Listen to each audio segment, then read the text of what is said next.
था। दूर से देखने पर लग रहा था कि वो मर चुका है। जैक के हाथ में पसीना आ गया। फिर भी उसने अपना खंजर निकाला ताकि अगर कुछ गलत हुआ तो वो तैयार रहे। जैसे ही वो पास पहुंचा, अचानक उस एल्फ की उंगली हिली। जेक का दिल जोर से धड़कने लगा। वो पीछे हट गया, उसके पैर जैसे जमीन में धंस गए हों। लेकिन नहीं, वो जिंदा था। जेक के चेहरे पर राहत आई, लेकिन अगले ही पल डर फिर से लौट आया। उसने खंजर उठाया। शायद इसे खत्म कर दूं, उसने सोचा। पर जब उसने उस एल्फ की आंखों में देखा, वो आंखें डर और दर्द से भरी थीं। जेक का दिल पिघल गया। वो खंजर नीचे रख देता है और धीरे धीरे पीछे हट जाता है।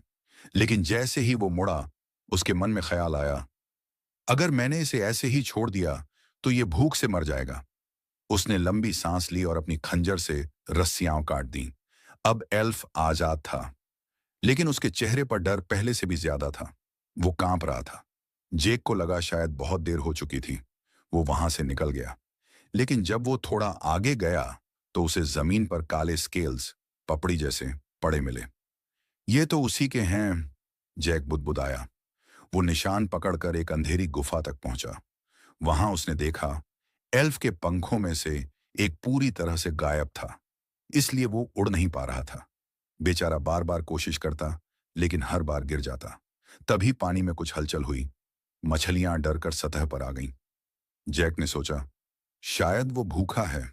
वो जल्दी से मछली पकड़ लाया और एक ढाल में रखकर देने गया। लेकिन जब पहुंचा, एल्फ कहीं नहीं था। अचानक पीछे से हल्की सरसराहट हुई। वो जैक के पीछे छिपा हुआ था। 1 महीना बीत गया। जैक रोज उसके लिए खाना लाता, लेकिन एल्फ उसे पास आने नहीं देता। आखिरकार जैक ने अपनी ढाल नीचे रखी और खंजर जमीन में गाड़ दिया, यह दिखाने के लिए कि वो कोई दुश्मन नहीं। एल्फ धीरे धीरे पास आया।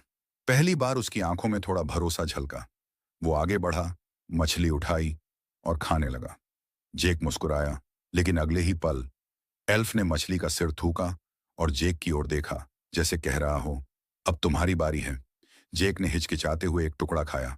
उसे स्वाद बहुत अजीब लगा, लेकिन एल्फ को देखकर उसने जबरदस्ती निगल लिया। एल्फ हल्का मुस्कुराया, एक मासूम लेकिन रहस्यमयी मुस्कान। जैक उसके सिर पर हाथ रखने गया, लेकिन एल्फ पीछे हट गया। शायद अभी भी वो इंसानों पर भरोसा नहीं कर पा रहा था। वो पास की जमीन पर छोटी सी आग जलाकर लेट गया। उसका अनोखा तरीका था नींद में जाने का। सुबह जब वो उठा तो देखा, जैक कुछ चित्र बना रहा था। जिज्ञासा से भरा एल्फ उसके पीछे गया और पाया कि वो उसी का चित्र बना रहा है। एल्फ मुस्कुराया और एक